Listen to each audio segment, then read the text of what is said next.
கட்டுறது கைமண் அளவு கல்லாதது உலகளவு. இன்றைக்கி ஒரு கண்ணாடி கடையில் ட்ராக் லைட் மாட்டணும்னு சொல்லி கூப்பிட்டுருந்தாங்க. அந்த கடையில் போய் அந்த ட்ராக் லைட் நான் மாட்டி கொடுத்துட்டேன். அந்த ட்ராக் லைட்டை பற்றி ஒரு டீட்டெயிலு. இந்த ட்ராக் லைட்டோட ட்ராக் பார்த்திங்கன்னா ஒயிட்டு பிளாக் 2 கலரில் வருது. அது சைஸ் பார்த்திங்கன்னா 1 மீட்டர் 2 மீட்டர் 2 அளவில் வரும். இந்த ட்ராக் லைட்டை நீங்கள் புதுசாக மாட்டணும்னு நினச்சிங்கன்னா எங்கே மாட்ட போகிறீங்களோ முன்னாடியே பிளான் பண்ணிவிட்டு அந்த ட்ராக் வரக்கூடிய இடத்துல மேலேயே ப்ளைவுட் வச்சு ஃபால் சீலிங் நிறைய பேர் பண்ணுவாங்க.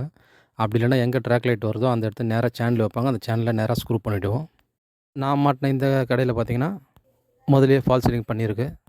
அந்த இடத்துல இந்த ட்ராக் லைட் மாட்ட சொல்லியிருந்தாங்க. ஃபால் சீலிங்னால் ஸ்க்ரூ போட்டால் கீழே இறங்கி வந்துடும் ட்ராக் லைட்டு. அதனால் அந்த சைடில் இந்த லைட்லாம் கைட்டு உள்ளேருந்து கை விட்டு போல் நட் போட்டு டைட் பண்ணியிருக்கேன். அந்த ட்ராக் நின்றுச்சு டைட்டாக. இந்த ட்ராக் மாட்டுறது பார்த்திங்கன்னா எட்ஜ் டு எட்ஜ் கேப் இல்லாமல் மாட்டினா கொஞ்சம் அழகாக இருக்கும். கேப் வந்துச்சுன்னா கொஞ்சம் அசிங்கமாக தெரியும். அதனால் எந்த செவரு ஸ்டார்ட் ஆகுதோ அங்கேருந்து லாஸ்ட் முடிகிற செவரு வரைக்கும் இந்த ட்ராக்கை நான் மாட்டியிருக்கேன். நீங்களும் இந்த ட்ராக்கை கண்டினியூவாக மாட்டினே வந்துட்டு கடைசியில் அளவு வைக்கும்போது அந்த ட்ராக் அதிகமாக இருந்ததுன்னா என்ன அளவு தேவையோ அந்த ட்ராக் அளவை கட் பண்ணிக்கோங்க. கட் பண்ண அப்புறம் எண்டு பீஸ் ஒன்று வரும் பிளாஸ்டிக், அதை எடுத்து அந்த அளவுக்கு போட்டு கரெக்டாக ஃபிக்ஸ் பண்ணிடலாம். எல்லாம் ஃபிக்ஸ் பண்ணி முடிஞ்ச உடனே அந்த லைன் போகிறதுக்கு பிளாஸ்டிக்கில் கப்பு மாதிரி கொடுத்துருப்பாங்க. அந்த கப்பை ஓப்பன் பண்ணால் 2 கனெக்டர் இருக்கும். அதை தான் அந்த ட்ராக் லைட்டுக்கான ஃபேஸ் நோட்டு லைன் கொடுக்கணும். அதை ஓப்பன் பண்ணிவிட்டு அதுக்கு நேராக ஃபால் சீலிங்கில் ஓட்ட போட்டேன். ஏன்னா ஒயர் வெளில தெரியாமல் வரணும் இல்லையா, அதனால் உள்ளேருந்து எடுத்திருக்கேன். இந்த ஒரு ட்ராக்கும் தேவையான லைனை வந்து இந்த மாதிரி அந்த கனெக்டர் கிட்ட தான் ஃபேஸ் நோட்டு போட்டு வெளில எடுக்கணும். நம்ம எடுத்துகிட்டு எல்லாத்தையும் ஒரே இடத்துல தான் ஜாயின் பண்ணி லைன் கனெக்ட் பண்ணியிருக்கேன். இது லைன் போகிறதுக்கு முன்னாடி முதல்ல நம்ம இந்த ட்ராக்கை செட் பண்ணிவிட்டு அதுக்கப்புறம் லைன் போட்டால் கரெக்டாக இருக்கும். இதில் நீங்கள் மாட்டுற ட்ராக்கில் பார்த்தீங்கன்னா 2 மீட்ரு 1 மீட்ரு சைஸ் வருது. 2 மீட்டர்லேருந்து ஒரு ஃபேஸ் நோட் எடுத்துட்டீங்க, இல்லை 1 மீட்டர்லேருந்து ஒரு ஃபேஸ் நோட் எடுத்திங்கன்னா தனித்தனியாக சுவிட்சில் கொடுத்திங்கன்னா அந்த 1 மீட்டர் தனியாக எரியும், 2 மீட்டர் ட்ராக் தனியாக எரியும். லைட் அதில் எத்தனை மாட்டுறீங்களோ அது. நிறைய இடத்துல அப்படி பண்ண மாட்டாங்க.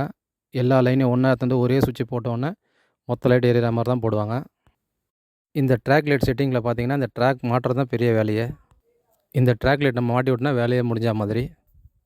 லைட்டு மாட்டுறது அவ்வளோ பெரிய வேலையே இல்லை. லைட்டுக்கு வந்து 2 சைடு லாக் வரும். அந்த லாக்கை நீங்கள் அப்படி திருப்பி விட்டிங்கன்னா அதில் போய் லாக் ஆகிடும். இன்னொரு சைடு லாக் பார்த்தீங்கன்னா ஃபேஸ் நியூட்ரல், அதில் வந்து கம்பி மாதிரி 2 போகும். அதான் நம்ம மாட்டிருக்க ட்ராக்கில் பார்த்தீங்கன்னா 2 சைடு இருக்கும். இந்த லாக்கை நீங்கள் ப்ரெஸ் பண்ணிங்கன்னா அந்த ஃபிட்டிங்கில் பார்த்தீங்கன்னா 2 காப்பர் மாதிரி தெரியும், நாப மாதிரி.